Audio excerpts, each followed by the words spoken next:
सलामीची फलंदाजी माझ्याकडे आलेली आहे आणि ओपनिंग बॅट्समन या ठिकाणी दोन शब्द मी बोलणार आहे. मागच्या वर्षी मी बोललो होतो. अच्युत गोत्रे बंधू भगिनींनो, मला या ठिकाणी स्वामींची एक लीळा आठवली. आता उत्तरार्ध काळातली एक लीळा आहे स्वामींची. उत्तरार्ध काळामध्ये ज्यावेळेस कुंभेचा नागोबा झाल्यानंतर स्वामी बेलापूरकडे प्रयाण करतात, त्यावेळेस स्वामींचे शिष्य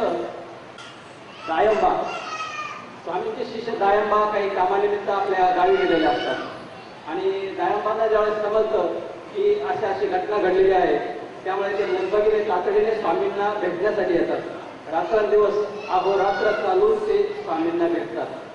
त्यावेळेस ते स्वामींना विनंती करतात की जी आपली भेट होईल की नाही हे मला माहीत नव्हतं, आपली भेट कुठे होईल हे मला माहीत नव्हतं. यावेळेस स्वामी त्यांना सांगतात की पूजया, तुम्ही आम्हाला ज्या वेळेस आठवाल त्या ठिकाणी मी आहे. बंधूंनो, या ठिकाणी आपण त्या सर्वज्ञ ईश्वराची आठवण करतोय आणि त्या ठिकाणी त्या ईश्वराची उपस्थिती आहे हे निश्चित आहे. असा तो सर्व जीव जातीचा एकमेव हितकर्ता, जगत चालक, सच्चिदानंद गण, अनंत ब्रह्मांड नायक, अनिमित्त बंधू, परमेश्वर अवतार, सर्वज्ञ श्री चक्रधर स्वामींना मी प्रथम दंड प्रणाम करतो. यानंतर या विचार मंचावर विराजमान झालेले आजच्या सभेचे अध्यक्ष परमपूजनीय परममहंत कापूस तळणीकर बाबा, त्यानंतर आजच्या सभेचे प्रमुख पाहुणे ज्यांच्या हस्ते दीप प्रज्वलन झालं ते महाराष्ट्रातील एक प्रागतिक विचाराचं दैनिक सकाळ, त्या सकाळच्या उत्तर महाराष्ट्र आवृत्तीचे संपादक आदरणीय देवकर साहेब, यानंतर विचार मंचावर विराजमान झालेले सर्वज्ञांच्या विचाराची मशाल महाराष्ट्रभर फिरविणारे सर्वज्ञ समाज प्रबोधन संस्थेचे संस्थापक आणि अध्यक्ष आदरणीय कुडोभाई, संस्थेचे सर्व विश्वस्त आणि या ठिकाणी जमलेल्या माझ्या अच्युत गोत्रीय बंधू आणि भगिनींनो, कृपा करून मी जे बोलतोय ते आपण शांतपूर्वक ऐकायलाच मी इच्छा करतो. कारण कसं होतंय की आपण या ठिकाणी आलेलो आहोत विचाराची देवाणघेवाण करण्यासाठी. अन्यथा विचाराची देवाणघेवाण या ठिकाणी जर झाली नाही तर पंथीय अन्य कार्यक्रम, आपल्याच पंथातले अन्य कार्यक्रमात आणि या कार्यक्रमात फरक काय असं होईल. देवपूजा केली, निघून गेले, काही नाही. विचाराची देवाणघेवाण या ठिकाणी होणार आहे. आपण शांत चित्ताने ऐकावे.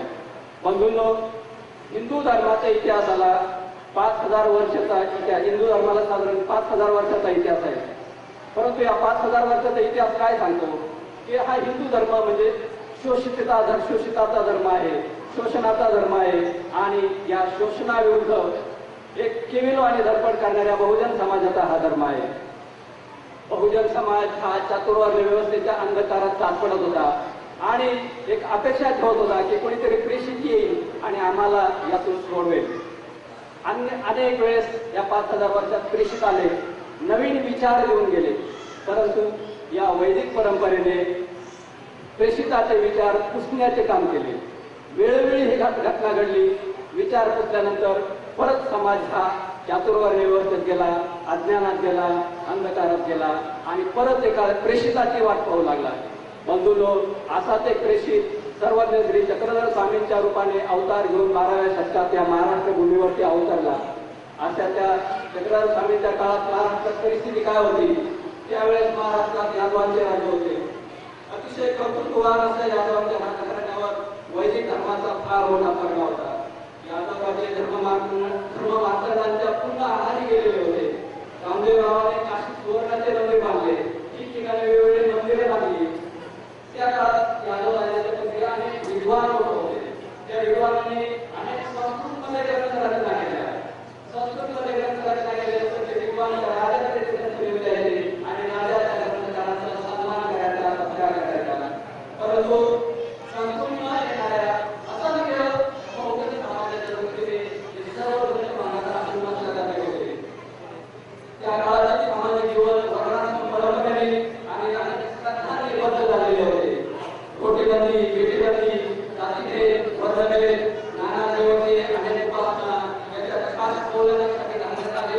बंधन अशा अनेक निर्माणामुळे आचाराच्या बाबतीत समाजावर गुरुपद उच्चवरण्याचा अधिकार होता. चातुर्वर्ण्यामध्ये शूद्रांची अवस्था तर पुरुषापेक्षाही कठीण झालेली होती. शूद्र नावाने पुढे नव्हता. त्या काळात यादवाचा जो मुख्य प्रधान होता हेमाद्री पंडित आहे चतुर्वर्ग चिंतामणी नावाचे ग्रंथ लिहिलेला होता. काय होते या चतुर्वर्ग चिंतामणीमध्ये? चतुर्वर्ग चिंतामणीमध्ये 2000 प्रकारची व्रते सांगितलेली होती. एक रोज मला कुठे फळ प्राप्त करायचं असेल तर रोज एक व्रत करायचे. अशा पद्धतीचे व्रताची उपासना करण्यासाठी त्या चतुर्वर्ग चिंतामणीमध्ये हेमाद्री पंडितांनी सांगितलेलं होतं आणि त्या ग्रंथात 7 मान्यता मिळवून दिलेली होती. रोज वेगवेगळ्या प्रकारचे व्रताचे आचरण करून त्या प्रकारचा सर्व विधी आणि व्यक्तिगत समाज फळाच्या अपेक्षेने गर्क झालेला होता.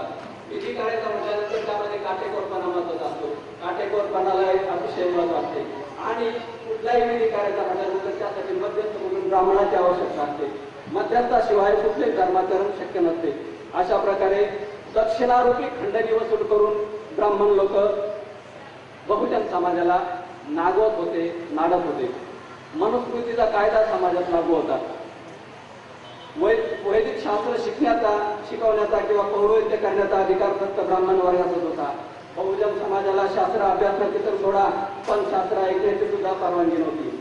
बहुजन समाजातील कुणी शास्त्राचा एखादा मंत्र म्हटला किंवा शास्त्र त्याने ऐकलं तरी त्याला वेगवेगळ्या प्रकारच्या शिक्षा ह्या संस्कृत वाङ्मयामध्ये किंवा वैदिक वाङ्मयामध्ये दिलेल्या होत्या.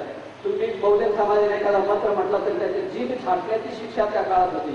किंवा तुम्ही शास्त्र ऐकायला बसले तर तुमच्या काळात उकळले शिक्षे होतायची शिक्षेची तरतूद त्या काळात होती. नुसती शिक्षेची तरतूद करून हे लोक थांबलेली नव्हती. बंधूंनो लक्षात घ्या, या शिक्षेची वेळोवेळी अंमलबजावणी सुद्धा झाली होती. याचे पुरावे इतिहासात सापडतात, याचे पुरावे वैदिक वाङ्मयात सापडतात, याचे पुरावे संस्कृत वाङ्मयात सापडतात. जो कोणी, आणि आणखी एक गोष्ट महत्वाची, जो कोणी वैदिक विचारधारेच्या वेगळी विचारधारा समाजात सांगेल, वेगळी आचार प्रणाली समाजात येईल, त्यासाठी सुद्धा अशाच प्रकारच्या शिक्षेची तरतूद होती. याचे पुरावे तर आपल्याला खुद्द लीळा चरित्रातच सापडतात. त्यामुळे समाज हा पूर्ण पुरोहितशाहीच्या विरोधात पडला होता आणि मानसिक गुलामगिरीत होता. स्वामींनी या सर्व गोष्टीचे खंडन केले. बहुजन समाजाला पुरोहित वर्गाच्या शोषणातून मुक्त केले. ईश्वराच्या भक्तीसाठी मध्यस्थाची आवश्यकता नाही असे सांगितले. जाती व्यवस्था स्वामींनी अमान्य केली. जीवाला योग्य असे आचाराचे आणि विचाराचे ज्ञान दिले. ज्ञान मोचक असे स्वामींनी सांगितले. तुमच्याकडे विचार योग्य असले तर आचारही चांगला घडतो असे स्वामींनी सांगितले. असा सिद्धांत स्वामींचा त्यामागे होता. यातून काय होणार होतं? धर्माच्या नावाखाली होणारे जे शोषण होते पुरोहित वर्गाकडून, बहुजन समाजाचे जे शोषण होणार होते ते शोषण थांबणार होते. पुरोहित वर्गाचे उपजीविकेचे आणि समाजावर वर्चस्व गाजवण्याचे मुख्य साधन हेच होते. आणि समाज जर ज्ञानी झाला तर आपले उपजीविकेचे साधन नष्ट होईल, समाजावरील आपले वर्चस्व नष्ट होईल असे वैदिक पंडितांना वाटायचे.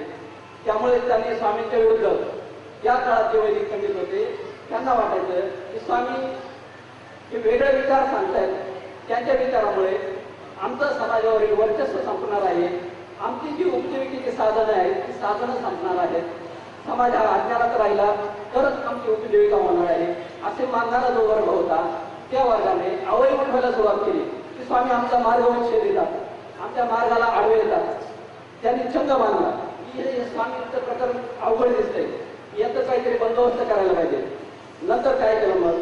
त्या काळात पैठणी एक वैदिकांची नगरी होती, दक्षिण काशी तिला म्हणायचे. त्या ठिकाणचे ब्रह्मसानू, सारंग पंडित इत्यादी जे होते त्यांनी यादवाचा जो प्रधान होता हेमाद्री त्याला हाताशी धरून स्वामी त्या जगाला, दुनियेला किंवा समाजाला वैदिक परंपरेच्या विरुद्ध तत्वज्ञान सांगतात. म्हणून स्वामींचा मार्ग किंवा स्वामी जे तत्वज्ञान सांगतात ते नष्ट केलं पाहिजे या विचाराने प्रेरित होऊन ती लोक कामं करायला लागली. आणि स्वामींना किंवा त्यांच्या मार्गात नष्ट करण्याचा त्यांनी अनेक वेळा प्रयत्न केलेला आहे. याचे पुरावे आपल्याला लीळा चरित्रात सापडतील.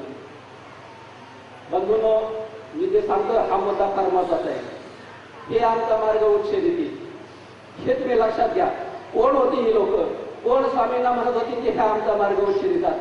हे आपण आज ओळखायला पाहिजे. यासाठी मी मुद्दाम हा इतिहास आपल्याला सांगतोय.